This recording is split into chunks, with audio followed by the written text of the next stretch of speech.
मुल्क भर में यौम तकरीम शहदा की तकरीबात। आर्मी चीफ ने 9 मई के वाक़यात को अफसोसनाक और काबिल मजम्मत करार दे दिया। शहदा की यादगारों की बेहुरमती को कौम नहीं भूलेगी, मुआफ भी नहीं करेगी। जनरल आसिम मुनीर का पुलिस लाइन से इस्लामाबाद में शहदा के लवाहिकीन से खिताब। जना हाउस में जलाओ घिराव और तोड़फोड़ के मुकदमे में बड़ी पेशरफ्त। इंसदाद दहशतगर्दी अदालत का 16 मुल्जिमान को फौज के हवाले करने का हुक्म। मुलव्विस अफराद से मुबैना राबते पर PTI के 15 रहनुमाओं के गिर्द भी घेरा तंग।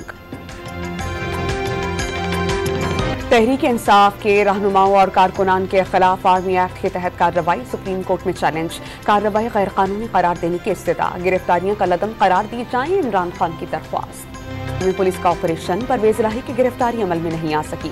साबिक वज़ीर आला पंजाब घर पर मौजूद नहीं। पुलिस हुकाम की वसाहत।